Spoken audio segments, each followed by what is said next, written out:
Oh, that is spicy. Oh. Can I get some water? Woo! These are spicy, but I love them. Okay. Fact. The majority of our lives is built around words.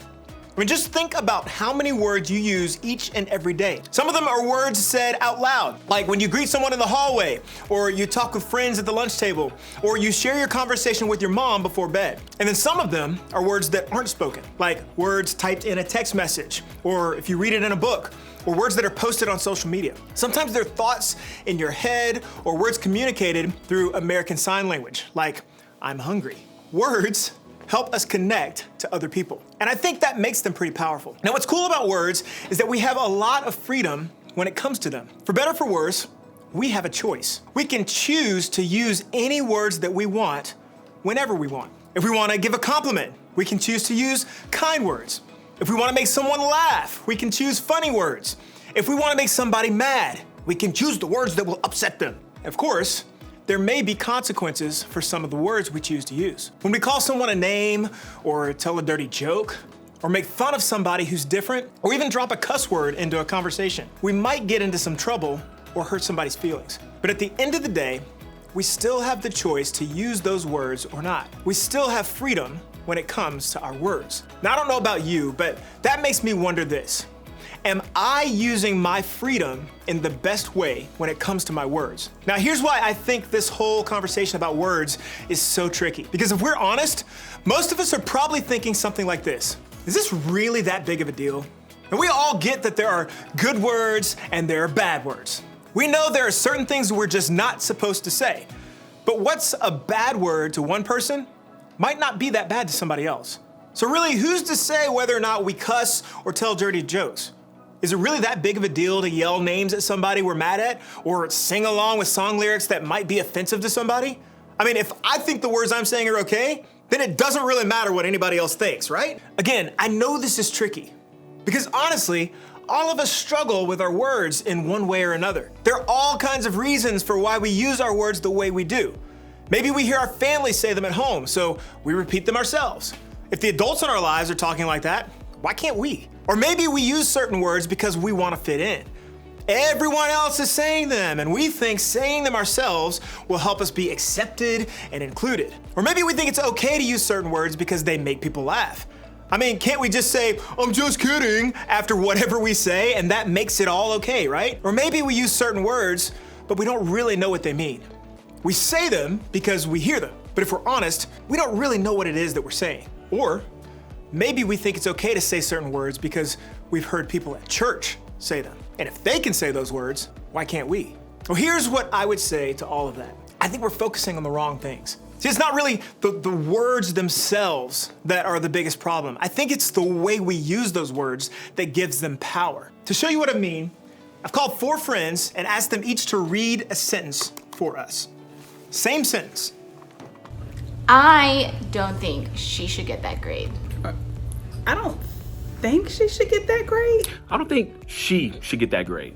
I don't think she should get that grade. Isn't that crazy? They all read the same exact sentence. Now, you'd think that sentence would have the same meaning no matter how they said it, right? But as they emphasized a different word, the meaning of the sentence changed entirely. The power wasn't necessarily in the actual words they said, it was the way they said them. The way you use your words changed the entire sentence. See, the way we use our words is super important. We have so much power when it comes to our words. That name you called your sister last night? Maybe it's not that bad a word, but you knew it would really hurt her feelings. So you used it on purpose to do just that. Or maybe a joke you told someone in your class seemed okay, but when they got upset about it afterwards, you realized it wasn't okay. Maybe that cuss word you shouted at the opposing team, or the song lyric you quoted on your Instagram, or the nickname you gave that new guy at school don't seem all that bad on their own, but when someone heard you say it or saw you post it, you suddenly felt embarrassed.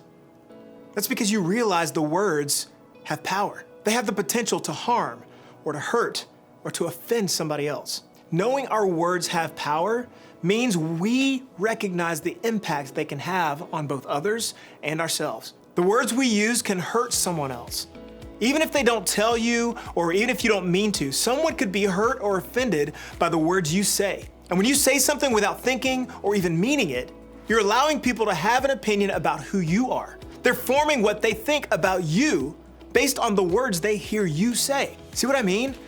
Our words actually do have a lot of power. And that's why we need to think about what we say and why we say it. Well, thankfully, we can find some help on understanding the power of our words in the Bible. We're gonna take a look at a book called James. It was written by, yes, a guy named James. And what's interesting about James is that he was actually Jesus' half-brother. That means he got an up-close and personal look at the way Jesus himself lived his life. So when James wrote about the power of our words, I think we can trust his judgment. Here is what he had to say. In the same way, the tongue is a small thing that makes grand speeches, but a tiny spark can set a great forest on fire. And among all the parts of the body, the tongue is a flame of fire. It is a whole world of wickedness, corrupting your entire body. It can set your whole life on fire, for it is set on fire by hell itself. Whoa, whoa, whoa, whoa, whoa, whoa, whoa. That's a little dramatic, right? Well, think about the power of words here. Everybody has an opinion about the words we say. So in order to really get his point across, James chose really dramatic language and really harsh words that would get our attention. And honestly, it worked. Words like fire and wickedness and hell itself really have me listening. And if you're anything like me, those words may make you a little uncomfortable. Some of you may even feel that the word hell is a cuss word. I think it's safe to say that James was pretty serious about the words he used here. So what exactly is his point? Well, I think James wanted us to know just how powerful our words really are. Now, we all know that the tongue is a tiny part of the human body. This is weird, but I actually have kind of a like replica tongue here. You know, it's like, I don't know. It looks really real. Like, look at this. Isn't that gross? Terrible. Now, it may not be a body part we think a whole lot about. I mean, it's kind of gross and it's weird looking, but from that small, strange looking part of who we are can come a lot of destruction. Even the smallest spark, the smallest word, has the potential to start a fire so big and bad that it takes over our whole lives. With just one word, we have the ability to bring destruction and devastation. I don't know if any of you have ever seen the damage a fire can cause. I actually used to be a firefighter myself, so I've seen it. You can imagine probably how big and bad and terrible it is.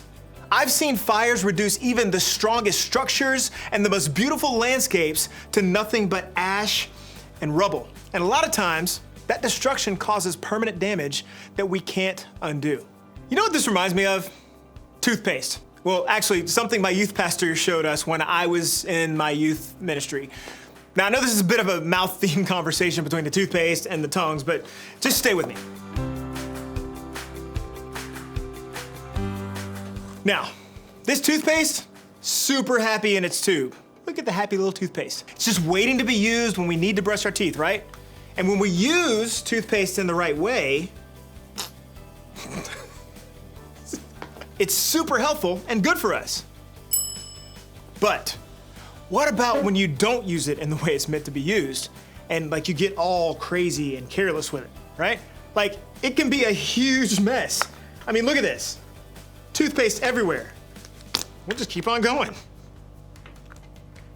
And it isn't helpful to anybody at that point. So we can fix it. Let's just put it back in the tube. We can get it in there and maybe just, maybe if I take the brush and try to stick that in there and I could just, I don't know, return the paste back to how it was before, right? Happy, it's helpful. Honestly, getting the toothpaste back into the tube, it's impossible, right? No matter how hard I try, I can't get it back how it once was. So what's my point? Well, this tube of toothpaste is just like our words. When they haven't been spoken, they have the potential to do a lot of good, like when the little bit of toothpaste was placed on the toothbrush. But when our words come out with anger or with frustration or without thinking, well then it's just like this mess of toothpaste all over the place. The paste came out, but it can't be put back in. When hurtful and mean and disrespectful words come out of our mouths, they can create harm and hurt that's permanent. Just like the toothpaste, once the words leave our mouths, we can't take them back. Our words matter. The lies we tell, the names we call, the jokes we make, the insults we sling, the lyrics we repeat. Just like James told us, if we're not careful, all these words can turn our relationships, our reputations, our families, and our futures into nothing but ash and rubble. Like the toothpaste, these words will leave a mess that can't be fixed. That's why we have to be less careless with our words. We have to be more careful. We have to pay attention to the power of our words. Now, how do we do that? Well, look back one more time at some wisdom from the Bible with me. In the book of Psalms, we find a lot of prayers and songs written by a guy named King David. And this prayer specifically is one we can use for ourselves when it comes to our words. Take control of what I say, O Lord, and guard my lips. So if we know our words have power, then we have to ask God for help in using our words well. We have to work on guarding our tongues and mouths so that the words that come out of them aren't words that start fires. Words that turn the things and people we care about into ash and rubble. We have to work on controlling our words. Listen, I'm not asking you to change everything you say right here and right now. I'm not even gonna sit here and tell you what you can and can't say. But what I'm asking you to do is take some steps to help you pay attention to the power of your words this week. First, think about your last words. Look at your last 10 text messages, or the last few comments you left on social media, or the last few songs you listened to, or even the last several things you said to your close friends or family. Then ask yourself, what's the power in these words? Are they bringing on destruction? Are they bringing on ash and rubble? Are they hurtful? Would you be embarrassed if I showed them to everyone in the room right now? If the answer to any of that is yes, then you need to pause. You need to ask God for forgiveness and help in guarding your words more wisely going forward. Maybe you even need to ask for forgiveness from the person you said the words to. Part of paying attention to the power of our words means recognizing when we're using them in ways that are hurtful to other people. So start there. Then take a step to make a change. How can you better control the words coming from your mouth so that you don't leave behind ash and rubble? Maybe for you, that means thinking before you speak. A simple 10-second pause, 1, 2, 3, 4, 5, 6, 7, 8, 9, 10, before your words come out of your mouth can give you time to think about the impact of what you're about to say. Maybe for you, that means not saying something you know is wrong, no matter who's around. Now sure, you can drop that cuss word when your parents aren't listening, or you can call that girl that name when she's blocked on social. You can even make that joke you know is inappropriate. You may have the freedom to say any of that, but controlling your words means using your freedom to not say it at all, regardless of who will or won't hear it. Maybe it means choosing to replace your old words with new, better words that build people up. Maybe start by taking time to pray as David did in the psalm we looked at today. Ask God to help guard your mouth and control your words so the impact will be for good. Ask Him to help you pay attention to the power of your words.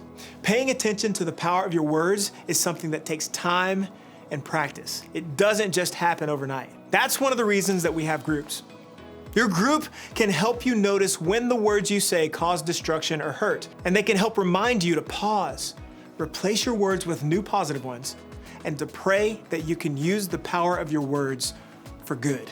Now, as you head to your group today, I want you to think about this question. In what ways can I use my words for good?